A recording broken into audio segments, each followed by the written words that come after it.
Hey guys, so today we're going to talk a little bit about being social after your child has passed.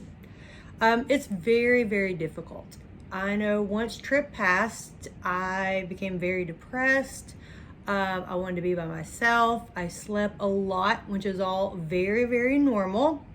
But then when I did start coming back around, I did not want to be around kids. It was just too painful. I pulled away from my sister, from Tori Beth and MJ, my niece and nephew. And that was really, really hard on the family. I just couldn't be around them without imagining Trip should be here. Trip should be enjoying everything they're enjoying. Even though he did have special needs, he was still there. We went roller skating. I could push him in his wheelchair. We went swimming. He could swim in his ring. So it was still the fact that he wasn't there and I pulled away. Time is the only thing that made it better. I just had to give myself some leeway. My family was wonderful about letting me process this at my own pace. And when I slowly did start coming around, I just had to tell myself, it's not the kids' fault. It's not. They still need to be happy. They need to have a good time. They need their aunt around them. So my thought process started changing a little bit, that I'm like, okay, yes, Trip isn't here, but I'm here. I can be the aunt for my niece and nephew. I can be the friend to my other friends' children. Everyone needs that fun aunt. So still today, I have a hard time. Most of you know, I just went skiing. There was probably 20 teenagers that went from the age of 8 to 21. And you imagine what Trip would be doing. You imagine him before the accident, how he would be wide open on the slopes. Would he be snowboarding with MJ? Would he be snow skiing with Tori Beth? Would he be fast? And then even if he hasn't passed his special needs, it's like we would still have taken him to the lodge. He could have sat and watched the kids and cheered them on. And, I still want him there. But once again, it's just with time. Believe me, it does get better.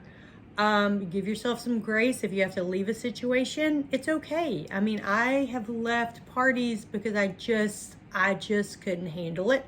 I go home, I give myself like one grieving day. I eat everything in the house. I cry, I pitch fits, I take extra meds. And then the next day I'm like, okay, I can do this. I can do this. I can be social with people, which wasn't a really big problem. It was more around the children. One of my favorite trips of the year, though, was when there was like 4 of us couples who didn't have children.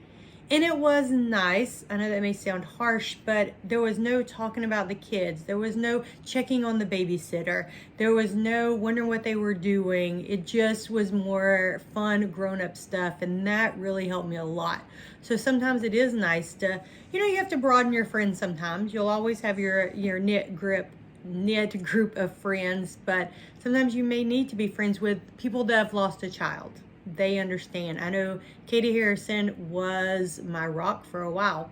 I needed to be with her. I needed to be with Hawk before he passed because he reminded me so much of Trip, and it did help. And then now me and Katie aren't as close physically. We're over an hour apart, and she is, married, having more kids. I am married way over here at this lake. So your friendships do change. If we ever needed anybody, oh my gosh, she would be here in a heartbeat and I would be there for her. But now I have gotten back close with my immediate family and things are going really well. But it has been 5 years and I still have days where I don't really want to be around people. So don't worry. Now, if you're on the flip side, let's take a minute, and you're my friend and Trip has passed, please don't ignore the situation. That is something I don't like at all. Like if you act like nothing ever happened, especially right after it happened, yes, it's painful. And yes, I may cry when you bring it up, but it's not like I wasn't thinking about it. Like, it was something that is not on my mind all the time. So sometimes it does help to talk about it. And I'll be honest, if they're like talking about Trip and want to talk about him, I'm like, that's great. And I feel like, not today. Let's just focus on what we're doing and not. So you have that right as the parent to steer the conversation the way you want to, but I do think the worst thing that you can do is just ignore it, like it never happened. So acknowledge, I'm so sorry for your loss. If you would like to talk about it, that's great. If not, I'm here for you. And that's a great opening line. If you've seen somebody for the first time since their baby, their child, their spouse, anybody's passed, just be like, hey, I'm so sorry for your loss. I'm here for you. If you feel like talking, I'm here. If not, that's okay. And that leaves it up to me, depending on the day, how I want to react. So just from my personal experience, everyone is very different. I'm just letting you know how I felt about it. So I'm trying to keep these videos to 5 to 6 minutes. So hopefully that was some information for you if you're going through a loss or if you have someone that has gone through a loss. So get back out there, be social. You've got this. You can do it. Do not lose your friends. Do not lose the kids in your life. Just take time, but you can do it.